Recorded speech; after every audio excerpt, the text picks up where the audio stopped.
The millionaire's daughter wasn't blind, and the maid uncovered the truth. For years, the girl lived under a false diagnosis and daily drops, until a quiet maid noticed a blink and dared to question the darkness. The blindness was induced, not real, and someone powerful had reasons to keep it that way. But what no one expected was that truth would come hand in hand with love. If this story interested you, don't forget to subscribe to our channel and tell us which city you're watching us from. We continue. I promise that this will be the best story you will hear in your life. Olivia Bennet stepped out of her modest car and gazed up at the imposing mansion that loomed before her. Nestled in the affluent suburbs of Connecticut, the estate belonged to Maxwell Montgomery, one of the wealthiest tech entrepreneurs in America. The sweeping driveway, perfectly manicured lawns, and elaborate water features screamed of wealth and privilege. Yet there was something eerily quiet about the place, as if the grandeur existed only to mask a deeper silence within. As she approached the massive oak doors, Olivia straightened her simple blouse and took a deep breath. At 32, with a background in special education and nursing, she'd worked with many families before, but never one of this social standing. The position of caretaker for Montgomery's 12-year-old daughter, Lily, had been described as challenging but rewarding by the employment agency. The pay was exceptional, far more than she'd ever earned, but money wasn't what had drawn her to accept the position. The door opened before she could knock, revealing Mrs. Hudson, the stern-faced house manager who had interviewed her last week. Right on time, "Miss Bennet, Mr. Montgomery appreciates punctuality." Her voice was crisp, professional. "Please follow me." The interior of the mansion was even more impressive than its exterior. High ceilings, marble floors, priceless artwork adorning walls that seemed to stretch endlessly. Yet despite the grandeur, there was a sterile quality to the place, as if it were more museum than home. "The household runs on a strict schedule," Mrs. Hudson explained as they walked. "Miss Lily requires consistency and precision in her daily routines. Her condition demands it." Olivia nodded, recalling the brief description she'd been given about the child: blind since birth, highly sensitive to sound, and requiring specialized care. What the description hadn't prepared her for was the profound sadness that seemed to permeate the mansion. They reached a heavy wooden door at the end of a long hallway. Mrs. Hudson knocked softly before entering. "Mr. Montgomery, Miss Bennet has arrived." The study was dimly lit with heavy curtains drawn across floor-to-ceiling windows. A tall, imposing figure stood by a large desk, his back to them as he gazed at what appeared to be a framed photograph. "Thank you, Mrs. Hudson." His voice was deep, authoritative, yet tinged with a weariness that Olivia instantly recognized, the exhaustion of long-term caregiving. When Maxwell Montgomery turned to face her, Olivia was struck by the contrast between his appearance and his demeanor. Handsome in a classical sense, with dark hair lightly touched by silver at the temples and piercing blue eyes, he looked every bit the successful businessman the media portrayed. But those eyes held something the magazines didn't capture: profound grief. "Miss Bennet," he approached, extending his hand, "I appreciate your willingness to join our unique household." His handshake was firm, businesslike. "Lily's care is our priority. Mrs. Hudson will show you to your quarters and review the protocol manuals. We follow Dr. Whitaker's regimen precisely. Medications, therapies, daily activities, all are catalogued and must be administered without deviation." There was something mechanical about his delivery, as if he'd recited these instructions countless times. "Of course, Mr. Montgomery," Olivia replied. "I've studied the protocols you sent over. May I ask when I'll meet Lily?" A shadow crossed his face. "Lily's adjustment to new people can be difficult. We'll introduce you gradually beginning tomorrow. Today, familiarize yourself with the house and her routine." After Montgomery dismissed them, Mrs. Hudson led Olivia through a tour of the sprawling mansion. The east wing, she explained, was dedicated entirely to Lily. Her bedroom, a specialized therapy room, a music room with perfect acoustics, and a sensory garden designed for a child who experienced the world primarily through touch, smell, and sound. "These are the eye drops," Mrs. Hudson explained, showing Olivia a climate-controlled cabinet in Lily's bathroom. Inside were dozens of identical amber bottles. They must be administered every 4 hours without exception. Dr. Whitaker has treated Lily since she was an infant. He's the foremost specialist in her condition. And what exactly is her condition? Olivia asked, noting the absence of a specific diagnosis in the materials she'd been provided. Mrs. Hudson's expression tightened. A rare congenital visual impairment. The details are confidential. Mr. Montgomery prefers to respect Lily's privacy. All you need to know is in the protocol manuals. Later, alone in her elegant quarters, Olivia reviewed the detailed schedules and instructions. Everything was meticulously organized, from the exact times for medications to the precise temperature of Lily's bathwater. Yet for all the detailed care instructions, she found remarkably little about Lily herself, her personality, her preferences, her development. Dinner was a solitary affair, served in her room. When she inquired about joining the family, Mrs. Hudson informed her that Mr. Montgomery typically dined alone in his study, and Lily took her meals in her quarters with a nurse assistant who would be leaving at the end of the week. That evening, unable to sleep in the unfamiliar surroundings, Olivia decided to explore the silent mansion. The moonlight streamed through occasional windows where curtains hadn't been fully drawn, casting long shadows across the marble floors. As she passed the library, she noticed a sliver of light beneath the door. Curiosity drew her closer. Inside, she found Maxwell Montgomery slumped in a leather chair, an untouched glass of amber liquid beside him, staring at a wall of photographs. She would have retreated unnoticed had the floorboard not creaked beneath her foot. He turned sharply. "I'm sorry," she said quickly. "I couldn't sleep and was just—" "It's all right," he interrupted, his voice softer than it had been during their formal introduction. "New places can be disorienting at first." He gestured toward the photographs as if explaining his own presence. "My wife, Eleanor. These were taken before Lily was born." The woman in the photographs was strikingly beautiful, with the same golden hair Olivia had glimpsed in Lily's file. In every image, Eleanor Montgomery radiated joy, her smile luminous. "She's lovely," Olivia said gently. "She was," he corrected, the weight of loss evident in those two simple words. Complications during childbirth. She never even got to hold Lily. Understanding dawned on Olivia. The pervasive sadness of the mansion, the father's detachment, the clinical approach to the child's care. This wasn't just a household managing a disability. It was a home frozen in grief. "I'm very sorry," she offered, knowing the inadequacy of the words. He nodded, seeming to remember himself, and straightened slightly. "Tomorrow you'll meet Lily. She's not what people expect. The blindness is just one aspect of her world. Dr. Whitaker says she's developed extraordinary compensatory abilities. Her other senses, her memory, they function differently. I look forward to meeting her," Olivia said truthfully. As she turned to leave, his voice stopped her. "Miss Bennet, why did you take this position? Your qualifications could have placed you in less complicated circumstances." The question caught her off guard with its directness. She considered giving the professional answer, about seeking challenges and growth opportunities. Instead, something in his vulnerable moment prompted honesty. "My younger sister was born with cerebral palsy. When she was alive, I watched how people would see her condition before they saw her. They'd speak about her as if she wasn't in the room, make assumptions about her capabilities, her understanding. I promised myself I'd never do that to anyone." She paused. "Every child deserves to be seen for who they are, not just what they can or cannot do." Something shifted in Maxwell Montgomery's expression, a barely perceptible softening around the eyes. He nodded once, a gesture of acknowledgement rather than dismissal. As Olivia returned to her room, she couldn't shake the feeling that beneath the rigid protocols and clinical atmosphere of the Montgomery mansion lay something more complex than a simple story of wealth and disability.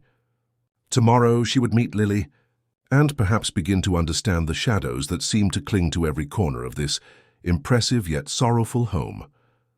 The morning arrived with a soft glow filtering through the heavy curtains of Olivia's room. She had risen earlier than necessary, anticipating her first meeting with Lily Montgomery. After a quick breakfast served by one of the household staff, Mrs. Hudson appeared to escort her to Lily's quarters. "Remember the protocols," Mrs. Hudson reminded her as they walked. "Announce yourself before entering any room. Describe your movements. Never rearrange any furniture or leave obstacles. And, most importantly, maintain the lighting levels as indicated in each room. They stopped outside a pale blue door adorned with delicate silver stars. Mrs. Hudson knocked softly. "Lily, dear, it's Mrs. Hudson. I've brought Miss Bennet to meet you." A small voice responded from within. "You may enter." The room they stepped into was spacious yet oddly subdued. The curtains were drawn tight, allowing only minimal light. Despite the darkness, Olivia could see that the space was beautiful. A child's dream bedroom with a canopy bed, built-in bookshelves filled with volumes, and an elaborate dollhouse that seemed strangely untouched. The walls were painted with a mural of an enchanted forest, the details so fine they seemed to whisper stories from the paint itself. In the center of the room, seated in a window nook, was Lily Montgomery. At 12, she was small for her age, with long golden hair cascading down her back like her mother's in the photographs. She wore a simple blue dress, her posture perfect, hands folded neatly in her lap. Large sunglasses covered her eyes despite the room's dimness. "Hello, Lily," Olivia said warmly, moving forward as she'd been instructed. "I'm Olivia Bennet. I'm going to be your new caretaker." The girl's head tilted slightly toward the sound of her voice. "You're from Ohio originally. Moved to New York for college. There's a slight accent, barely noticeable, but it's there in certain words." Olivia blinked in surprise. That's exactly right.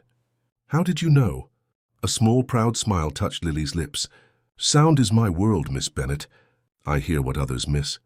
Mrs. Hudson checked her watch. "It's time for Lily's morning drops. I'll demonstrate the procedure for you. Miss Bennet." As Mrs. Hudson retrieved one of the amber bottles from a locked cabinet, Olivia observed Lily. There was something about the girl's posture, a tension, perhaps anticipation, that seemed at odds with the routine nature of the procedure.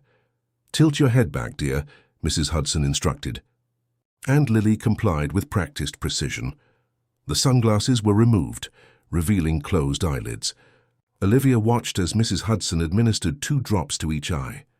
What struck her wasn't the procedure itself, but Lily's reaction, a barely perceptible flinch quickly controlled, and a slight tightening of her small hands in her lap. Once the glasses were replaced and Mrs. Hudson stepped away to return the bottle, Olivia noticed something curious. A beam of sunlight had managed to penetrate through a small gap in the curtains, creating a streak of gold across the floor near Lily's feet. For just a moment, so brief Olivia almost missed it, Lily's head inclined slightly toward the light. "I'll leave you two to get acquainted," Mrs. Hudson said. "Remember, Lily has music therapy in 45 minutes. After the house manager departed, a strange silence fell over the room. Olivia decided to take a different approach than the clinical one she'd observed. "Would you mind if I opened the curtains just a little?" "It's such a beautiful day outside." Lily's response was immediate. "No. Dr. Whitaker says bright light can damage my optic nerves further." Her voice held an edge of panic.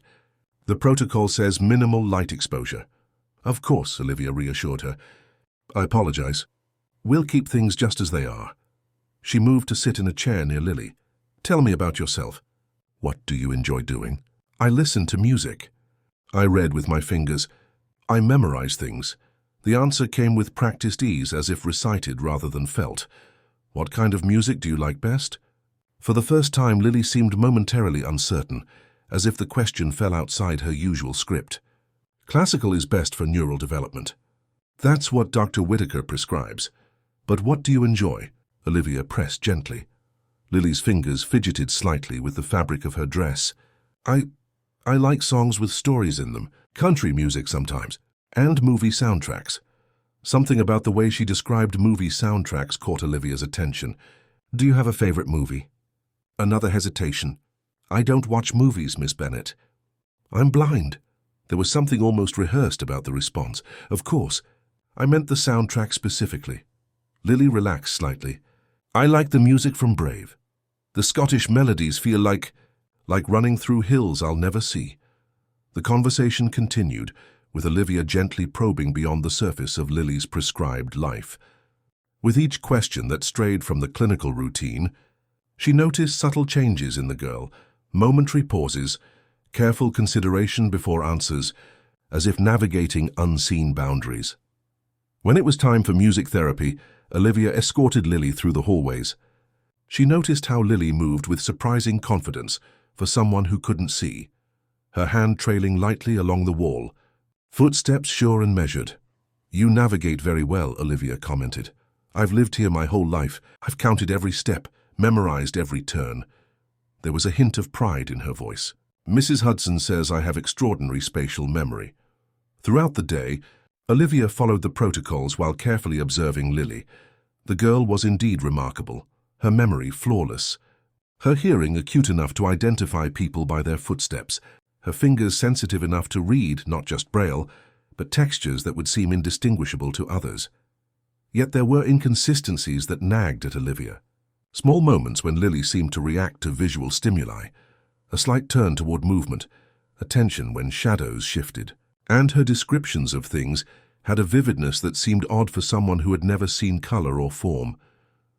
That evening, after Lily had been settled for the night, Olivia found herself once again wandering the quiet halls. This time, she deliberately sought out Maxwell Montgomery, finding him in his study reviewing documents. "How did it go today?" he asked without looking up. "She's remarkable," Olivia said truthfully. "Her mind is extraordinary." He nodded, still focused on his papers.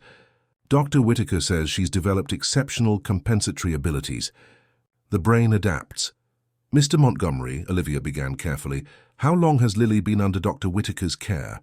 "Since she was diagnosed at 6 months old." He finally looked up. "Why do you ask?" "I'm just trying to understand her history, her development. Has she always been on the same medication regimen?" A flicker of something, defensiveness perhaps, crossed his features. "Dr. Whitaker is the leading specialist in pediatric ophthalmology. His treatment protocols have prevented further deterioration of Lily's condition." "Of course," Olivia said smoothly. "I'm not questioning his expertise. I'm simply trying to gain a complete picture to provide the best care." Maxwell set down his pen and leaned back in his chair, studying her with those penetrating blue eyes. "Miss Bennett, I appreciate your thoroughness, but please understand that Lily's medical care is not within your purview. Your role is to implement the established protocols, not to evaluate them." The warning was clear, though politely delivered. Olivia nodded her understanding and excused herself. Later that night, unable to sleep, Olivia pulled out her laptop and began researching Dr. Whitaker. His credentials were indeed impressive: Harvard Medical School, numerous publications, patents for specialized ophthalmological equipment. Yet as she dug deeper, she found something curious. While widely published in academic journals, he had remarkably few peer reviews or collaborations. His work existed in a strange isolation for someone so prominent in his field. More troubling was what she found about the specific medication Lily was taking. The amber bottles contained a solution called Occurest, a photosensitivity suppressant typically prescribed for rare conditions that cause extreme light sensitivity. According to the medical literature, it was usually prescribed for short-term use, yet Lily had apparently been receiving it consistently for nearly 12 years. As dawn approached, Olivia closed her laptop, her mind racing. The inconsistencies she'd observed in Lily, combined with the unusual long-term medication regimen, had planted a seed of doubt. Was it possible that Lily's condition was not as it had been presented? And if so, why would a renowned doctor and a devoted father maintain a diagnosis and treatment that might not be necessary? The questions kept her awake until the first rays of sunlight crept through her window. Today, she decided, she would begin a careful, unobtrusive test of her suspicions. If Lily Montgomery could in fact see, even partially, Olivia needed to know. And she needed to understand why everyone was so invested in maintaining the darkness. Over the next 2 weeks, Olivia became an integral part of the Montgomery household routine. She adhered to the protocols with meticulous care, earning Mrs. Hudson's grudging approval and Maxwell's distant acknowledgement. But beneath her compliant exterior, she was conducting a careful investigation, documenting her observations in a private journal she kept hidden in her room. Her first experiment had been simple. During Lily's daily music session, Olivia accidentally dropped her pen, letting it roll across the floor toward the girl. Lily's head had tracked the movement, subtly, almost imperceptibly, before she caught herself and resumed her neutral position. The second test came during their reading time. Olivia had brought in a book of textured art, ostensibly for Lily to feel the different surfaces. But between the pages of legitimate tactile art, she had slipped a page with a holographic pattern that changed colors when viewed from different angles. When Lily's fingers ran across it, her head tilted slightly and a look of confusion crossed her features before she quickly turned to the next page. These moments, while subtle, reinforced Olivia's growing suspicion. But it was the incident with the butterfly that finally confirmed her theory. They had been in the sensory garden, a beautiful space designed with aromatic plants and textured pathways. As Olivia described a particularly fragrant rose bush, a monarch butterfly fluttered directly across Lily's field of vision. The girl's reaction was unmistakable. Her head followed its path and her lips parted in a small involuntary "oh" of delight. "It's beautiful, isn't it?" Olivia said quietly. Lily froze, her body tensing. "What is?" "The butterfly. Orange and black wings just passed right in front of you." A long silence stretched between them. When Lily finally spoke, her voice trembled slightly. "I don't know what you're talking about. I can't see butterflies." "I can't see anything." Olivia moved closer, keeping her voice gentle. "Lily, I think you can. Maybe not perfectly, but you can see something, can't you?" The girl's hands began to shake. No, that's impossible. Dr. Whitaker says I'm blind. The tests confirm it. My father—" She stopped abruptly.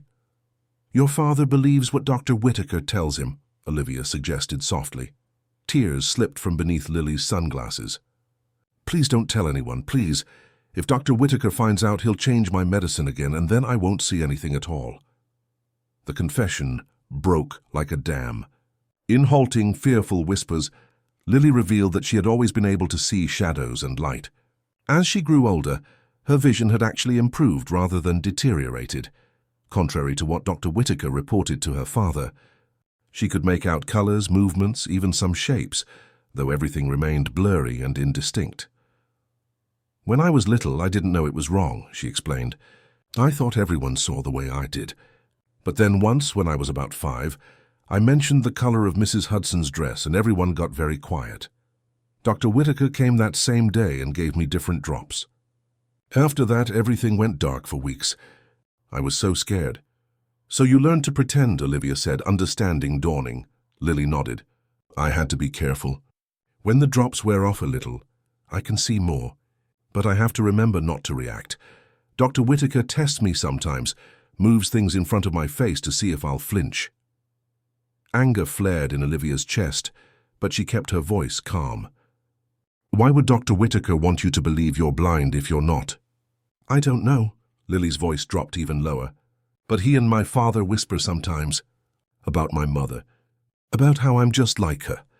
The revelation haunted Olivia as she helped Lily back to her room for her afternoon medication. As she administered the drops, which she now understood were not treating a condition but creating one, she noticed that the supply was running low. "When does Dr. Whitaker usually deliver more medication?" she asked Mrs. Hudson casually. "He's due for his monthly visit tomorrow," the house manager replied. "He'll bring the new supply then. Mr. Montgomery has scheduled a full evaluation." That night, Olivia debated her next move. The ethical implications were staggering. A child was being medically suppressed, her potential limited, her world literally darkened. But why? What possible motivation could justify such deception? She needed evidence before approaching Maxwell. Something concrete that would break through years of trust in Dr. Whitaker's authority. Taking a deep breath, Olivia made a decision that could cost her job but might save Lily from years of unnecessary treatment. The next morning, when administering Lily's drops, she carefully emptied the actual medication down the sink and refilled the bottle with simple saline solution from her personal contact lens kit. The deception made her stomach knot with anxiety, but the determined look on Lily's face when she'd confessed her secret strengthened Olivia's resolve. "Will Dr. Whitaker examine my eyes today?" Lily asked nervously as Olivia guided her through her morning routine. "Yes, but I'll be with you the whole time," Olivia promised. "And Lily, if you start to see more clearly today, try not to react. Can you do that?" The girl nodded solemnly. "I've been practicing my whole life. Dr. Whitaker arrived promptly at 11. He was not what Olivia had expected. Rather than the cold, clinical figure she'd imagined, he was charming, grandfatherly, with a warm smile and gentle manner. He greeted Lily with genuine affection, asking about her music lessons and bringing her a new tactile puzzle as a gift. Had Olivia not known what she now knew, she would have been completely disarmed by his kindly demeanor. As it was, she watched with wary attention as he conducted his examination, noting how his questions subtly reinforced Lily's blindness, how his tests seemed designed to confirm rather than challenge the diagnosis. "Remarkable progression," he said to Maxwell as they discussed the results in the study afterward, with Olivia present as Lily's caretaker. "The treatment continues to prevent further deterioration. The same regimen should be maintained for at least another year." "But she's been on this medication for nearly 12 years, Olivia interjected, unable to remain silent. "The literature suggests Ocurist is typically prescribed for short-term use. Are there no concerns about long-term side effects?" Dr. Whitaker's benevolent expression never wavered, though something flashed in his eyes. "You've done your research, Miss Bennett. Admirable. But Lily's case is unique. The standard literature doesn't apply." "In what way is it unique?" she pressed. Maxwell shot her a warning look, but Dr. Whitaker merely chuckled. "Her condition is a rare genetic anomaly. The same one that affected her mother, in fact." This was new information.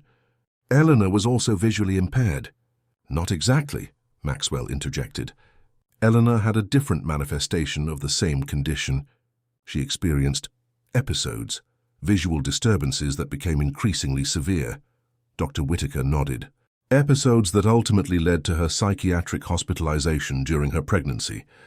The condition has a neurological component that affected her mental stability. We've been preventing the same progression in Lily with this preventative regimen." The pieces began to fall into place. Maxwell wasn't just protecting Lily from blindness, he was protecting her from what he believed was inevitable mental deterioration. The fear in his eyes was palpable, the memories of his wife's suffering still raw even after 12 years.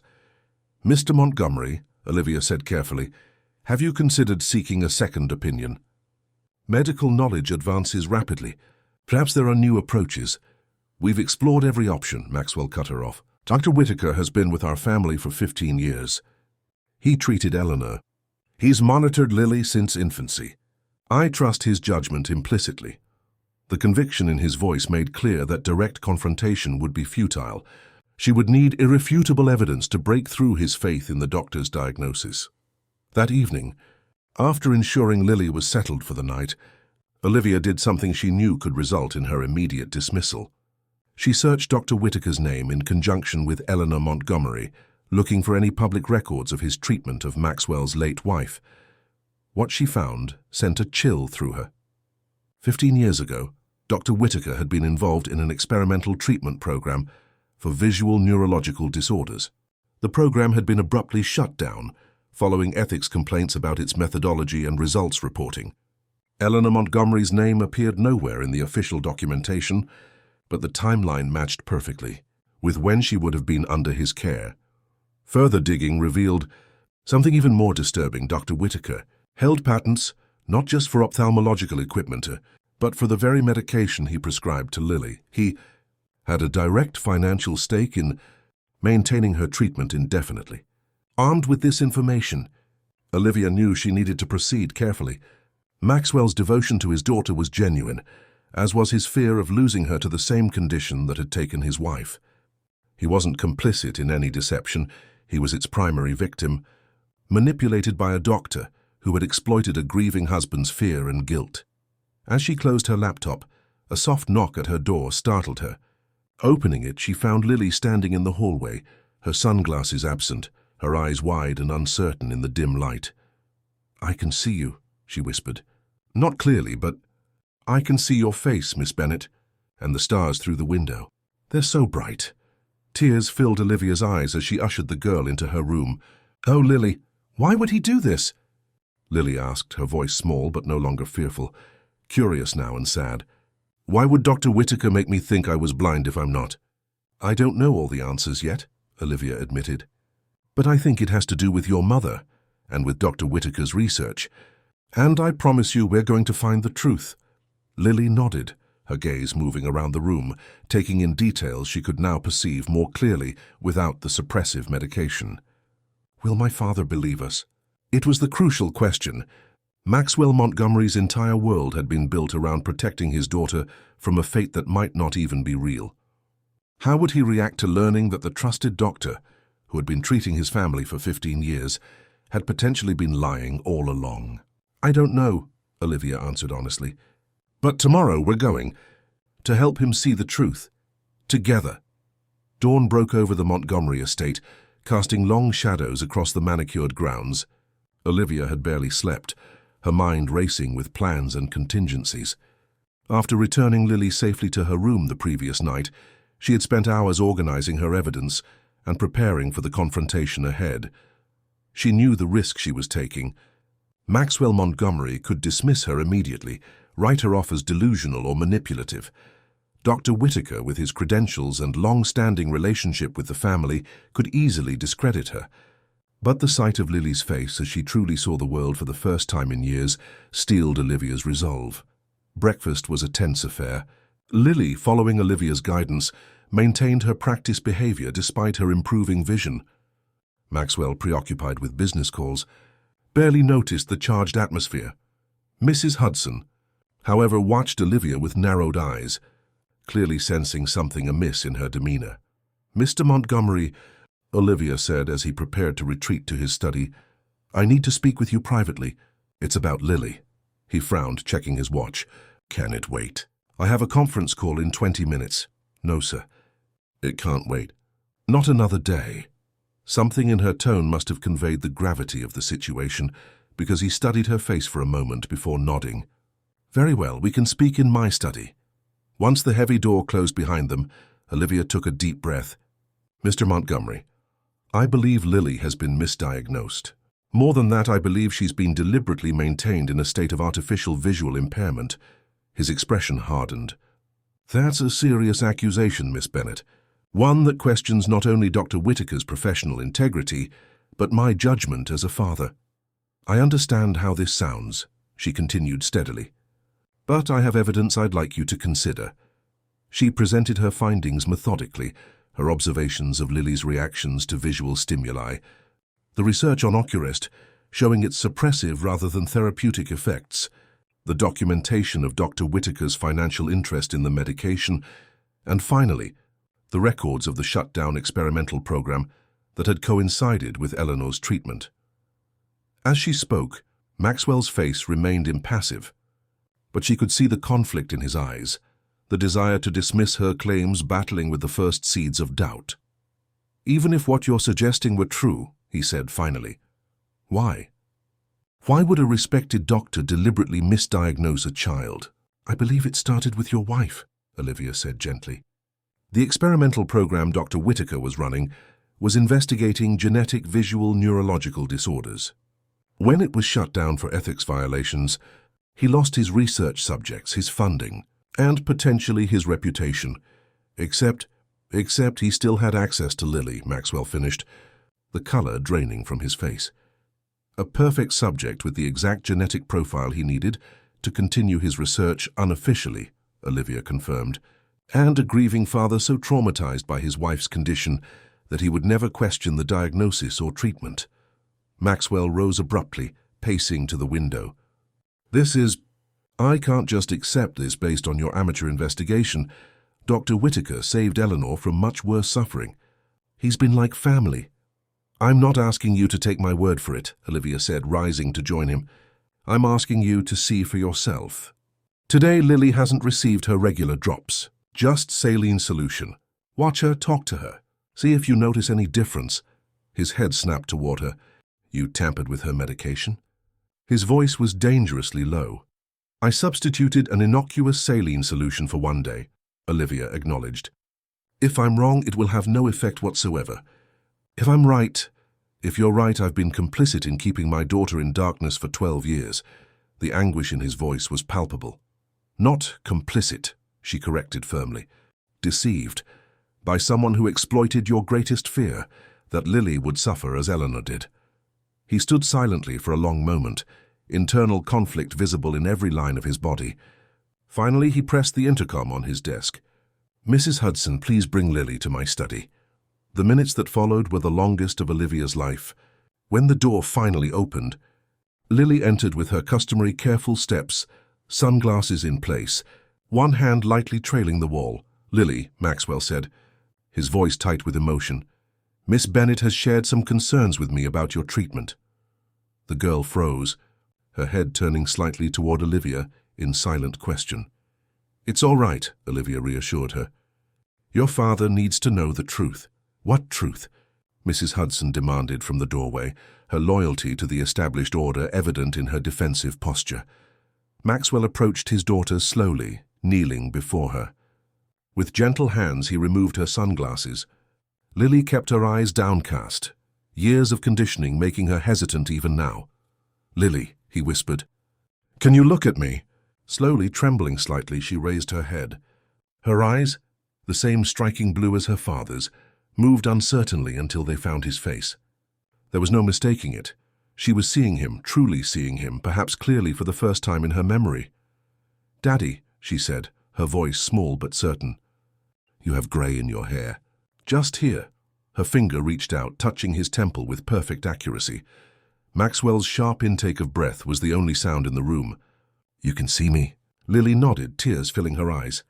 "Not perfectly. Everything's still a little blurry. But yes, I've always been able to see a little. Even with the medicine. When the drops wear off, I see more." "That's impossible," Mrs. Hudson protested. "Dr. Whitaker's diagnosis—" "Call him," Maxwell cut her off, his voice steely as he rose to his feet. "Tell him to come here immediately. Say it's an emergency regarding Lily's treatment." As Mrs. Hudson hurried to comply, Maxwell turned back to his daughter, his expression a complex mixture of wonder, grief, and dawning anger. "Lily, why didn't you tell me?" "I tried when I was little," she answered. "But Dr. Whitaker said I was confused, that my brain was playing tricks. He told you I was having episodes like Mom. Then he changed my medicine, and everything went dark for weeks. I was so scared it would happen again." Maxwell gathered her into his arms, holding her as if she might disappear. Over her head, his eyes met Olivia's, filled with gratitude and something deeper that made her heart skip. The confrontation with Dr. Whitaker was both terrible and liberating. The doctor arrived expecting a routine emergency, only to find himself faced with a father's righteous fury and incontrovertible evidence of his deception. His grandfatherly facade crumbled quickly under pressure, revealing the calculating researcher beneath. "You don't understand," he insisted, his practiced charm giving way to desperate justification. Eleanor's condition was genetic, progressive. The visual disturbances were just the beginning. The psychosis would have followed. "I was protecting Lily. By keeping her in darkness?" Maxwell demanded. "By experimenting on my child for 12 years? It was controlled management of symptoms," Whitaker argued, "and the data collected has been invaluable. We're close to understanding the genetic markers, to developing targeted treatments." "Get out of my house." Maxwell's voice was deadly quiet. "My lawyers will contact you, as will the medical board and I suspect the district attorney." As security escorted the doctor from the premises, a weight seemed to lift from the Montgomery household. Within hours, Maxwell had arranged for Lily to be examined by an independent specialist, one with no connection to Dr. Whitaker. The preliminary diagnosis was cautiously optimistic. Lily had a mild congenital visual impairment, but nothing approaching total blindness. With the suppressive medication completely out of her system and proper corrective lenses, she could expect significant improvement. As for the feared neurological component, the new doctor found no evidence of the condition Whitaker had claimed was inevitable. Eleanor's mental health challenges were separate from her visual symptoms, the specialist explained gently. Dr. Whitaker appears to have deliberately conflated the two to justify his treatment approach. There's no reason to believe Lily will experience similar psychiatric issues. In the days that followed, the Montgomery mansion transformed. Curtains were drawn back, allowing natural light to flood rooms that had been kept in perpetual twilight. Lily, though initially overwhelmed by the sensory input, blossomed in the brightness, her natural curiosity finally unleashed. One evening, a week after Dr. Whitaker's dismissal, Olivia found Maxwell in the garden watching Lily as she cautiously explored her new visual world, touching flowers and then studying their colors with wonder. "I've arranged for her to begin school in the fall," he said as Olivia joined him. "A progressive private academy, with experience integrating students with partial visual impairments. They have art programs, music—" His voice broke slightly. "All the things she's been denied." "She's resilient," Olivia observed. "Children often are. She'll adapt, probably faster than we expect. Thanks to you." He turned to face her fully. "You saw what I couldn't, what I didn't want to see, perhaps. My fear of losing her like I lost Eleanor. It blinded me more effectively than any medication." Olivia shook her head. "You were manipulated by someone who exploited your grief and your love for your daughter. Don't blame yourself for believing a doctor you trusted." "I don't know how to thank you," he said softly. "Seeing Lily emerge from the darkness is all the thanks I need," she replied honestly. "I've been thinking," Maxwell said after a moment, "about the future. This house has been a mausoleum for too long, preserved in grief, maintained by rigid protocols. It's time for it to become a home again." He hesitated, uncharacteristically uncertain. "I know your position here was as Lily's caretaker, and her needs are changing now. But we would very much like you to stay, in whatever capacity feels right." The implication in his words, the warmth in his eyes, made Olivia's heart race. This brilliant, wounded man who had been isolated in his grief for so long was offering her something more than employment. He was offering possibility. "I'd like that," she said simply. "Very much." Their moment was interrupted by Lily calling excitedly from across the garden. "Dad, Olivia, come quick. There's a rainbow in the fountain spray." They turned to see her pointing at the fine mist rising from the ornate fountain, where indeed the late afternoon sun had painted a perfect arc of colors. Her face was alight with discovery, with joy uncontained. Together they walked toward her, toward the light and color she was only now beginning to truly see. As they reached her, Lily took both their hands in hers, creating a connection between the three of them that felt, to Olivia, like the foundation of something new and precious. "It's beautiful," Maxwell said, but he wasn't looking at the rainbow. He was looking at his daughter, and then at Olivia, with wonder in his eyes.